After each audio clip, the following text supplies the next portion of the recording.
پہلا جملہ محبوب نے فرمایا پردیسی لگتے ہو، اور دوسرا فرمایا پریشان لگتے ہو۔ ایک باری میریاں اکھیاں چوں اونا نے اتھرو پونجے سن، ہن تے چسکا پہ گیا رونے دا، ہن تے چسکا پہ گیا رونے دا، تے ہر ویلے آہو زاری دا۔ کہتے ہیں نبی کریم علیہ السلام نے جب پوچھا تو میں رویا۔ میں نے کہا محبوبہ میں آپ کو جانتا تو نہیں، پر پردیس میں لٹ گیا ہوں۔ کہتے ہیں میں رونے لگا تو حضور نے فرمایا چپ کر، رونے کی بات نہیں، میرے کاندھے پہ تھپکی دی، فرمایا پریشان نہ ہو۔ پہلا ہی جملہ، پوچھا بھی نہیں کام کیا ہے، یہ بھی نہیں بتایا مسئلہ کیا ہے، محبوب فرمانے لگے چپ کر، آنسو پوچھ لے، جیسے تو کہے گا نا ویسے ہی ہو جائے گا۔ وہ بریلی کے امام بولے اور فرمانے لگے غم زدوں کو رضا مجدہ دیجئے کہ ہے، غم زدوں کو رضا مجدہ دیجئے کہ ہے، بے کسوں کا سہارا ہمارا نبی، سب سے اولا ہو آلہ ہمارا، سب سے بالا ہو آلہ ہمارا نبی۔ کہتے ہیں نبی کریم علیہ السلام نے فرمایا جیسے تو کہے گا ویسے ہی۔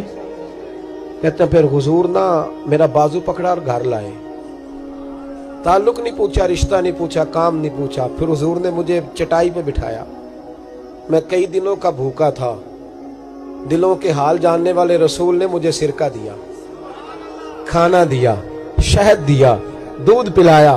جب میں سیر ہو گیا نا اور کچھ مجھے تسلی ہوئی تو فرمانے لگے بتا تیرا مسئلہ کیا ہے۔ میں نے کہا یا رسول اللہ صلی اللہ علیہ وسلم 2 اونٹ بیچے تھے، حضور کو جانتے نہیں ابھی تک، 2 اونٹ بیچے تھے، خرید لی ابو جہل نے، پہلے تو آج کل کرتا رہا، اب کہتا ہے دوڑ جا کوئی نہیں۔ حضور پردیس میں لوٹ گیا ہوں، سرداروں کے پاس گیا ہوں تو وہ کہتے ہیں وہ تو سب سے بڑا گنڈا ہے، وہ تو نہیں دے گا۔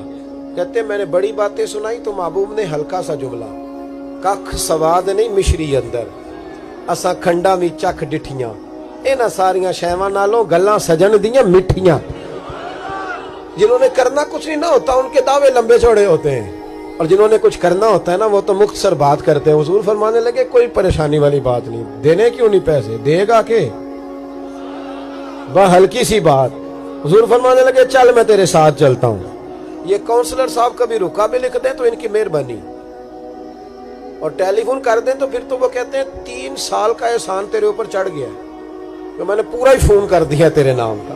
حالانکہ جب ووٹ لینے آئے تھے تو کہتے تھے میں قوم کا خادم ہوں، اور پھر یہ قوم کا غریب آدمی دروازے پہ جا کے بیٹھتا ہے تو پتہ چلتا ہے چودھری صاحب ٹوتھ پیسٹ کر رہے ہیں، پھر پتہ چلتا ہے بریڈ ٹھنڈا ہو گیا تھا تو گرم ہونے گیا، پھر پتہ چلتا ہے کہ گاڑی باہر آ کے پوچھتے ہیں گڈی کرائی ہے۔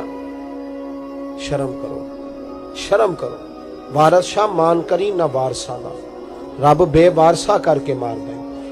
اگر اللہ نے تمہیں اعزاز دیا تو غریبوں کو رول کے مارو گے؟ شرم نہیں آتی؟ کل تک کہتے تھے قوم کے خادم ہیں، آج اسی قوم کا یہ حال کرتے ہو۔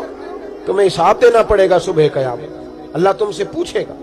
حضور نے فرمایا جس کے ذمے اللہ نے کچھ لوگوں کی ڈیوٹی لگائی، رعایا بنایا، اسے اپنی رعایا کے بارے میں جواب دینا پڑے۔ کہتے ہیں نبی کریم علیہ السلام نے فرمایا چل میں تیرے ساتھ چلتا ہوں، قربان جاؤں۔ کہتے ہیں نبی کریم نے نظریں جھکائی ہیں، سادہ سا امامہ، سادہ سا لباس، اور سارے رستے میں باتیں کرتا رہا، پر حضور نہ ہلکا ہلکا میری طرف دیکھتے پر بولتے کچھ نہیں۔ کہتے میں رستے میں سوچنے لگا کہ وہ تو بڑا گنڈا ہے اور محبوب تو بولتے بھی دھیما دھیما ہے، اس کے ساتھ بات کیسے کریں گے؟ میں 100 باتیں کرتا ہوں، یہ ایک جواب دیتے ہیں۔ لیکن جب اس کے دروازے پہ پہنچے، دستک دی، وہ باہر نکلا تو کہتے ہیں مصطفیٰ کی جھکی ہوئی نظروں کو میں نے اٹھتے ہوئے دیکھا، ہو ہلکا یارا تو بریشم کی طرح نرم، رزم حق کو باطل ہو تو فولاد ہے مومن۔ کہتے ہیں اٹھتی ہوئی دیکھی نظریں، اور میرے حبیب پاک نے نظر اٹھائی اور ایک جملہ، اور اس جملے کے اندر طاقت خدائی۔ حضور نے فرمایا تیرا کیا خیال ہے، پیسے دبانے والے اور لوگوں کو ستانے والے بڑے ہوتے ہیں، تو سردار بنتا ہے؟ غریبوں کا خون چوس کے سردار بنے گا؟ ان بیچاروں پہ ظلم کر کے لا اس کے پیسے لا۔ کہتے ہیں اس کی ٹانگیں کانپنے لگی، کہنے لگا جی میں ابھی لایا۔ ادھر سے عتبہ نے بندہ بھیجا، کہنے لگا پتہ تو کرو، پیچھے جاؤ تو صحیح بنتا کیا ہے۔ وہ جاسوس بھی کھڑا ہے چوک، ابھی لایا جی میں، فٹافٹ پیسے لایا۔ بنو عراش کے قبیلے کے وہ صحابی کہتے ہیں نبی پاک علیہ السلام نے پیسے مجھے دیے اور فرمایا ابو جال تیری آئندہ شکایت نہ آئے،